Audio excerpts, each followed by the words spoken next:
여러분 안녕하십니까. 오늘은 솔로몬고스 제 121회차 지난번에 이어서 말씀을 드렸습니다. 네. 그동안 안녕하셨죠. 여기 또 이제 역사 얘기를 잠깐 하겠는데요. 우리나라 역사를 보면 이제 해방과 동시에 38선이 생겼습니다. 이 38선을 에이센라인이라고도 하죠. 그리고 1949년에 미군이 고문단만 남기고 철군 내렸죠. 그래서 이제 그게 철군하고 그리고 1950년 4월에 토지개혁이 끝났습니다. 그리고 1950년 6월 25일 날 6.25 사변이 터졌죠. 그래서 3년 뒤 이제 전쟁이 끝나고 나서 한미 상호 방위조약이 생기고 전선이 안정됐어요. 그리고 우리나라는 그 휴전선을 비롯해 이제 여기 이제 중요한 내용이 있어요. 그때까지 S9이라는 게 1940년에 미군이 철군할 적에 우리나라가 그 미군의 그 태평양 방어선이죠. 일본, 한국, 그 다음에 대만, 필리핀 이렇게 해서 이게 이제 거대한 그 해양 방어선인데 이것이 군사 방위선인데 이게 알고 보면 사실 이념 라인입니다. 우리는 자유민주주의고 저쪽은 공산독재죠. 그래서 그 독재랑 공산독재 맞죠. 일단 공산독재니까. 그래가지고 이제 이게 에이센라인이 우리나라가 이제 이념단인데 요것이 우리나라가 들어가 있느냐 안 들어있냐. 요 들어가 있으면은 전쟁이 안 나고 들어가 있지 않으면 전쟁이 나는 거. 요게 이제 6.25가 1940년에 미군이 청군에서 일어나게 됩니다. 요건 오나라도 지소미아 문제로 또 오는데 요게 이제 이념 라인이기 때문에 어떻게 보면 우리나라가 이념 라인에 들어가 있기 때문에 우리는 자유민주주의 국가죠. 사실은 공산주의의 그 전쟁 경계선입니다. 이것이 그죠? 그 이념을 달리하는 나라끼리의 뭐가 됩니까? 그 전쟁의 군사 방위선이 되겠죠. 그래서 이 선을 경계로 해서 공산주의 세계하고 자유경제주의, 자유민주주의 세계가 딱 분리가 되죠. 그게 이제 요거를 요새 그 전작권 문제가 자꾸 오는데 요게 이제 전작권이라는 공동방어권인데 그러면 누가 하든 이건 상관없죠. 우리 자유민주주의의 이념은 같으니까. 사실 한국과 미국은 그런 면에서는 같은 나라로 볼 수가 있어요. 같은 나라죠. 그 철학이 같아요. 사실은. 나라는 두 나라 다른 나라지만 사회 철학이 같습니다. 자유민주주의 그리고 자유시장 경제 또 어떻게 보면 대한민국 주식회사라죠. 우리는 미국도 아메리카 주식회사라 그래요. 자본주가요. 또 그렇게 그런 것 같습니다. 그래서 이 전작권 논하는 것 자체가 문제가 자꾸 나오는데 이게 논의한다고 해서 아무 의미가 없어요. 사실은 누가 하든 간에 우리는 같은 이념이니까. 그래서 그걸 따진다면 공산권도 넘어간 거 아니야. 당장 이렇게 얘기할 수가 있죠. 그래서 이거는 얘기할 필요도 없는 내용인데 자꾸 얘기가 나오니까 좌파들이 좀 문제가 있는 것 같습니다. 그래서 이제 여기에서 그들 말대로 한번 해보세요. 우리가 공산권을 가면 어떻게 되겠어요? 우선 경제 구조가 하루아침에 망가지면 국유화하게 되죠. 그래서 이제 우리는 시장경제입니다. 그럼 쉽게 말하면 꽃제비 공화국인데 꽃제비 공화국이 국유화해가지고 국가 통제에 들어가 보세요. 그러면 기업은 다 망해버리고 이런 과정을 문재인 시절에 많이 했습니다. 사실은 경제가 마비되는 건 뻔하죠. 부동산 폭등하고 헤아릴 수 없이 망가뜨리다가 완전히 망치는 이 다음에 공산주의를 하자는데 선거에 지금 그래가지고 이제 이게 나왔지만 공산주의 대 공산세계 하면 재산은 다 뺏길 거고 그 다음에 뻔하지 않아요. 아무것도 개인 거는 없는 건데 그리고 근데 이제 그 사람들한테 우리가 과거 신용불수에 많은 신경을 보내줬지만 200만 이상 굶겨 주지 않았습니까? 당원끼리만 분배하고 그럼 우리도 가도 그런 걸밖에 그래서 그게 될까? 근데 사실은 공산주의 세계에도 알고 보면 거기에도 귀족 공산당이 있습니다. 고급 공산당 노멘클라추라 가지고 석사, 박사 그리고 교수급 지식인들이죠. 인텔리겐처 그들이 있어요. 거기도 그래가지고 우리로 치면은 이제 대기업의 임원 이런 사람이 되겠죠. 그래가지고 이제 그 체제가 비슷해 우리하고 좀 다르죠. 자유가 없죠. 우리는 자유경제니까. 그래서 이제 요것을 만들기 위해서 30년 지난 3년 동안 전교조가 아주 젊은 학생들을 세뇌시킨 거를 우리가 봐요. 이 전교조의 혈인 교육 아주 이거 심각해요. 그래서 그럼 우리나라의 교육이 언제부터 망치졌냐? 요것은 이제 김영삼 때부터라 그러네요. 정교조에게 김영삼 씨가 대통령이면서 정교조에게 교육을 모두 맡겼대요. 그래서 이제 우리가 그걸 모르고 정치를 모르고 지내던 동안에 어떻게 그런 세상이 됐습니다. 그게 30년 넘었죠. 그리고 이제 대학도 그래요. 대학을 운영하는 주체는 교수님이죠. 예. 이 교수님인데 저는 그 논문 표절 같은 문제가 자꾸 나오는데 저 인문과학에서는 이 공연은 그런 일이 있을 수 없지만 인문과학에서는 표절이라는 말을 쓰는데 그게 같은 말 쓰면 표절이라는데 생각이 얼마나 같을 수 있지 않을까요? 그래서 두 번 아니라 여러 번 쓸 수 있을 것 같은데 그래서 이 교수를 마구 표명하는 교육 이게 이제 과거 중국에서 문학 시절에 모택동이가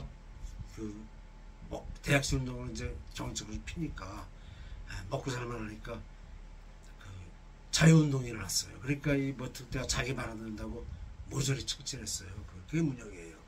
문혁이라 가지고 교수, 교사 그리고 돈 많이 번 사람들 좀 번들하게 사는 사람은 화초는 잡초다. 이래가지고 모두 처벌했죠. 이때 그 처벌할 때 어린 학생들을 시켰어요. 홍위병이죠.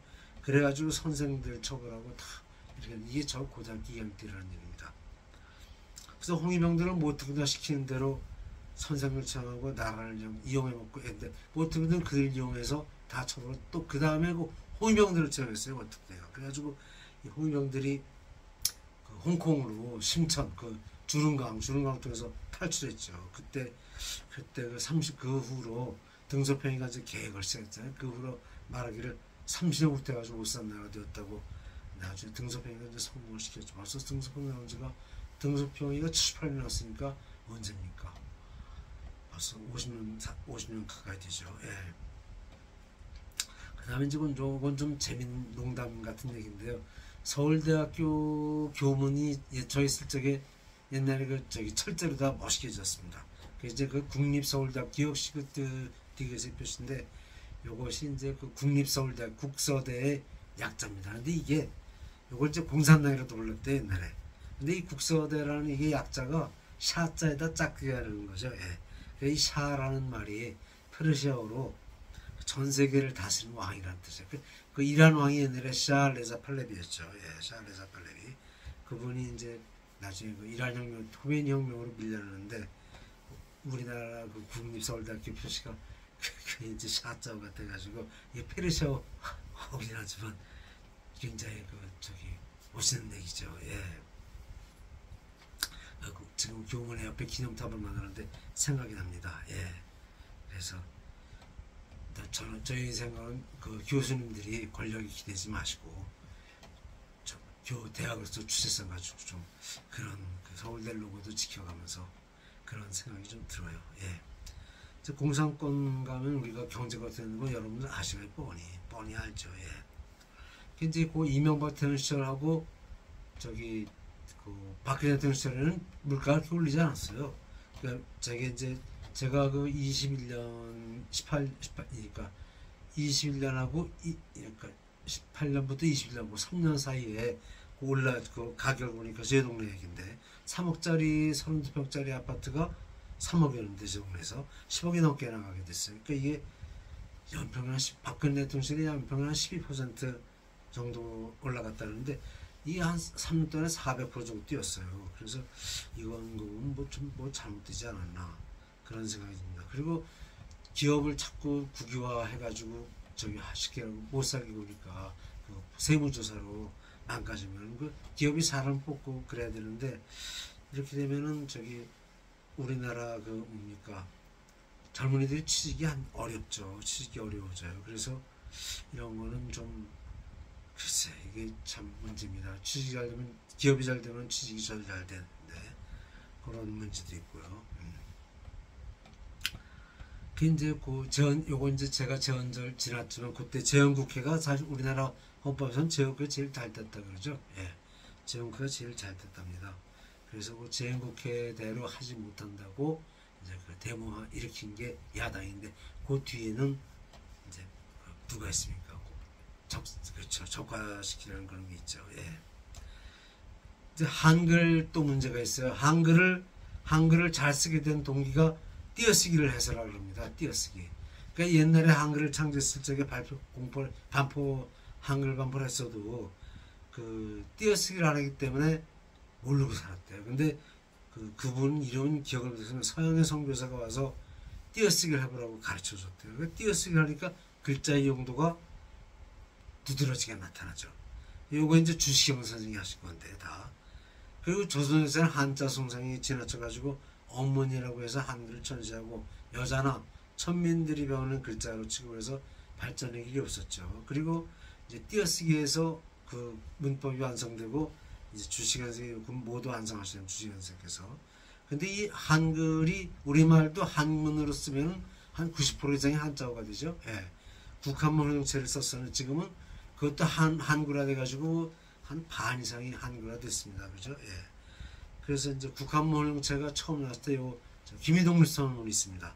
그게 이제 육당 최엄선 선생이 김희동 선문을 만드셨는데 저희 그 고등학교 선물도 이게 국어책에 실려서 이걸 다 외웠습니다. 그리고 서울대학교는 이게 아주 단글 문제로 출제가 됐었어요. 그래가지고 이걸 다 외웠었는데 고3 때. 지금도 일본을 외우고 있습니다. 근데 지금 보니까 한문책 보는 것 같아요. 예. 너무 어려워서 알아보기 힘들어요. 그런 시대를 거쳐서 국문학 시대가 왔습니다.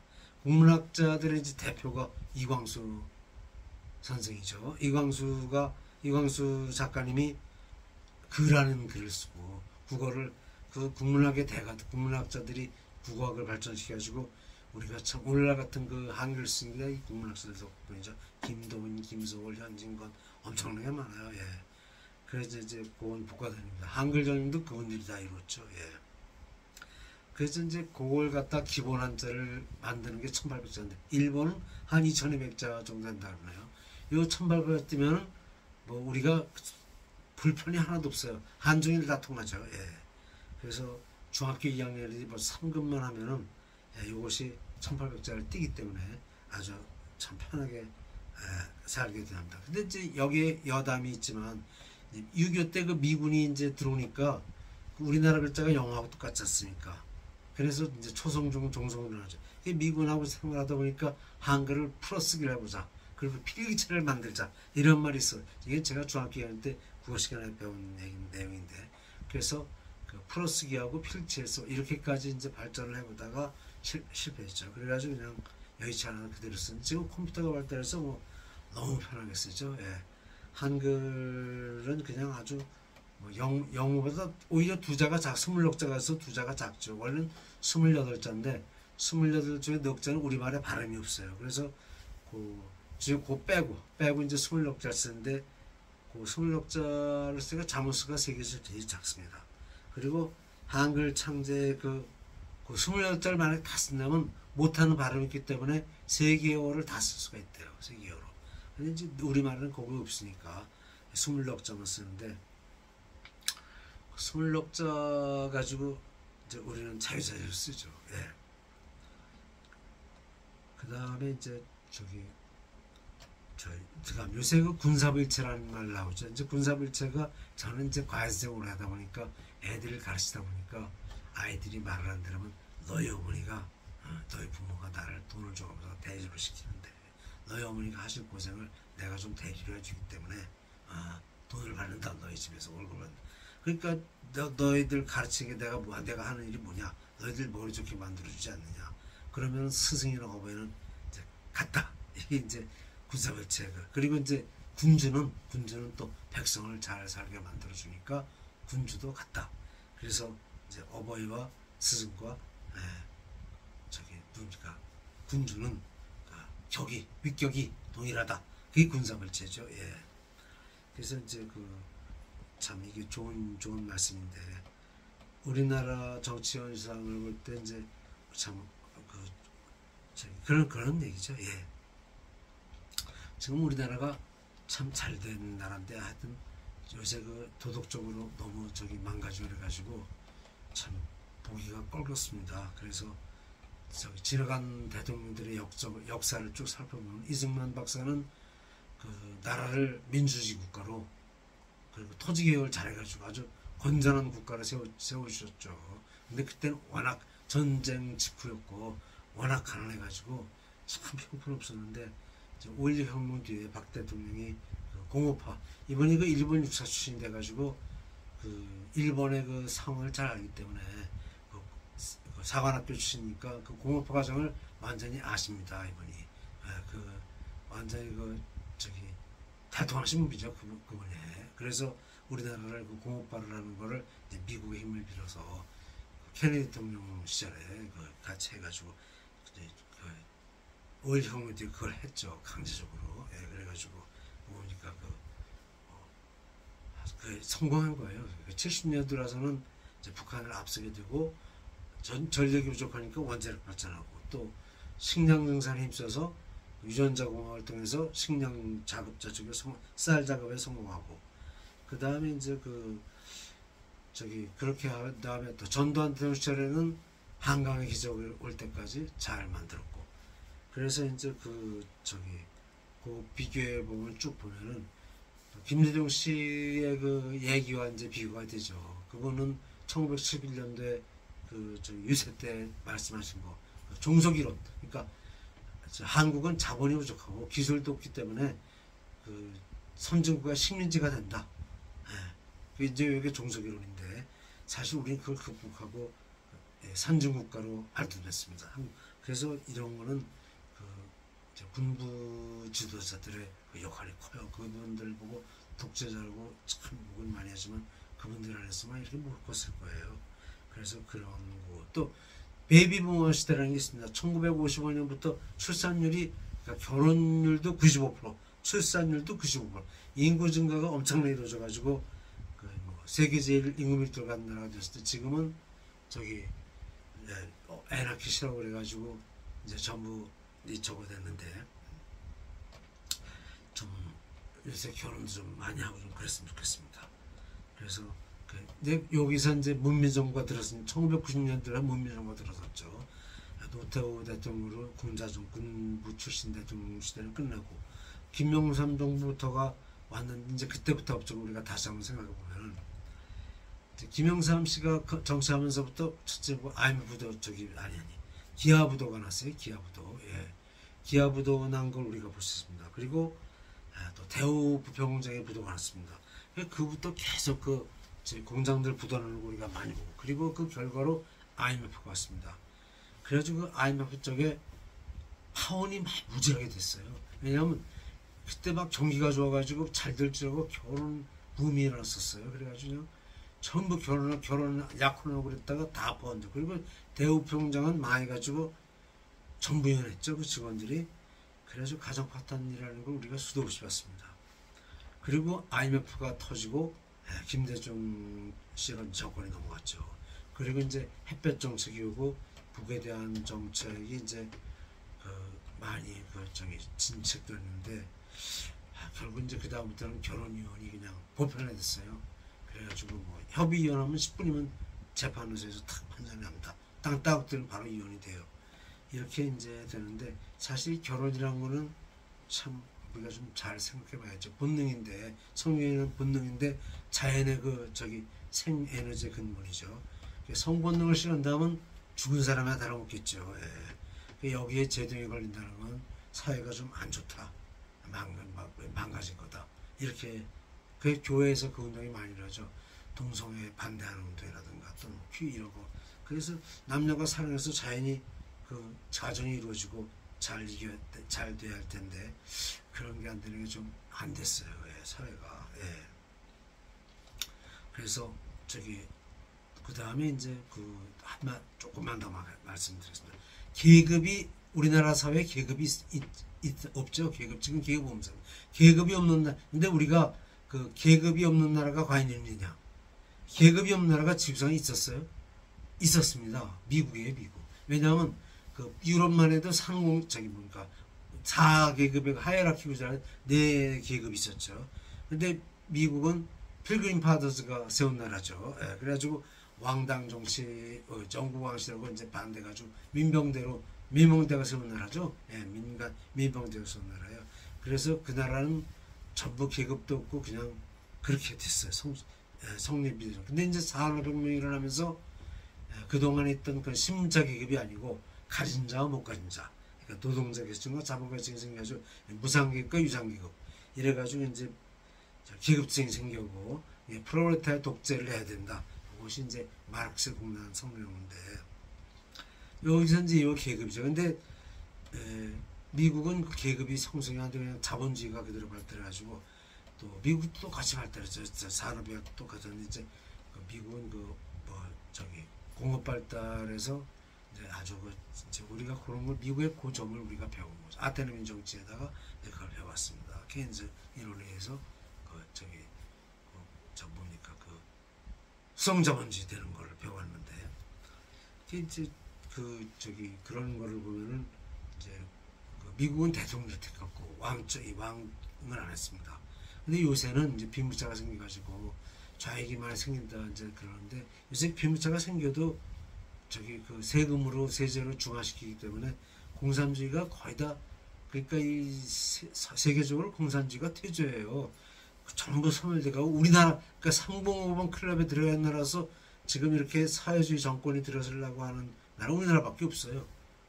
그 세계 저 G7 저쪽 전부 다 그냥 자유입니다. 거기는. 왜냐하면 그 케인즈 이후로 수학적으로 정확히 계산하니까 차등 분별 없이 그 분배가 이루어지니까 신경 안 써요. 그리고 일본과 독일이 그 대표적입니다. 그래서 그 노조가 공산당이 소멸됐어요. 일본은 한 명도 당선이 못됐답니다. 공산당이.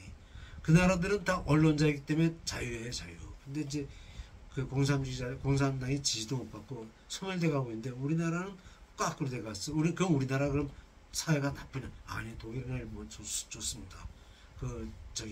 임금 수준이나 이런 거 그럴 좋아요. 근데 지금 임금이 안 좋다는데 경기가 나빠졌다는 얘기죠. 무살겠다는 얘기입니다.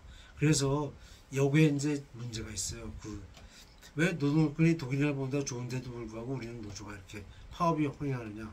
요게 따지고 보면 이제 전교조의 젊은이들의 세뇌 교육하고 이런 좀 문제가 있어요. 북한의 세뇌 문제하고 전교조의 그 잘못된 교육으로 사회가 많이 혼탁해요. 아주 엉망돼. 국민들이 이거 정신 바짝 차리고 이거 해야겠습니다. 잘못하면 이러다 큰일 나겠어요. 지금 그런 게 있죠. 우리가 정치에 신경 쓰고 돈벌이만 몰두하다 보니까 그냥 이래도 그만 저래도 그만 이런 식으로 넘어왔어요. 그래서 이거를 우리가 분별 있게 행동하지 않으면 안 될 것 같아요. 그래서 이제 그거를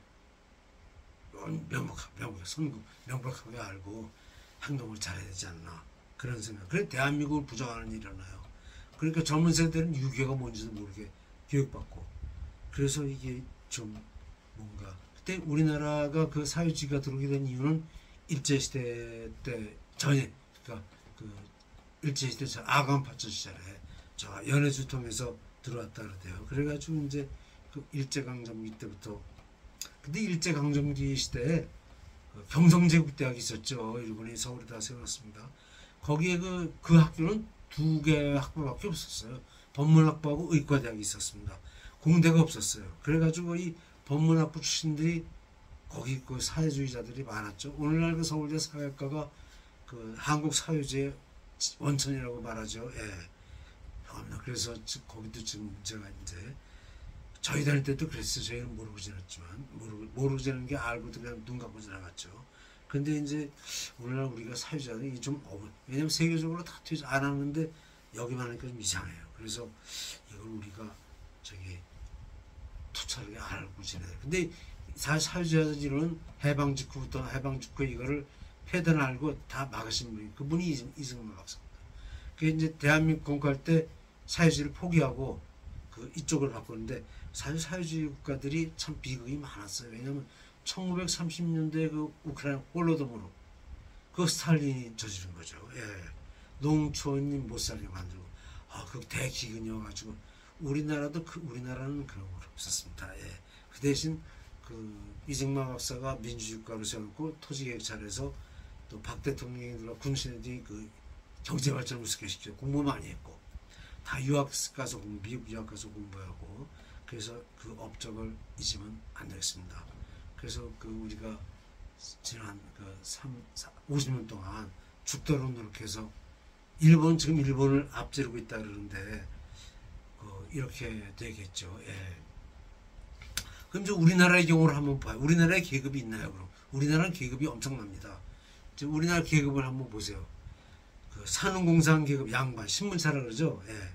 이게 고려시대에도 신문차 이건 앞서서 말씀드렸지만 그게 이제 이 신문차가 사화로 연결되죠. 이 신문차를 완전히 이제 부셔놓은 게 일제인데 그래야지 일제가 그 신문차를 부셔놔가지고 해방 후에 쉽게 민주주의가 들어올 수 있다고 합니다. 예. 북한은 이제 공산 독재인데 거기는 그것도 이제 인민민주주의라 해가지고 하는데 우리가 그 속으로 안 되죠. 예. 그래서 그 4.19 준독재지만 그거는 좌익을 누르기 위한 독재였어요, 사실은. 그래서 좀 우리가 기본 경제 자유 이런 걸 하나도 차등을 안 뒀기 때문에 기본적인 인권을 무시하는 그런 정치는 아니었죠. 그래서 이것 가지고 혼동하면 안 되겠죠. 예. 오늘 여기까지만 하겠습니다. 예, 안녕히 계십시오. 그럼 구독 좀만 해주고 이걸로 그치겠습니다. 예, 감사합니다.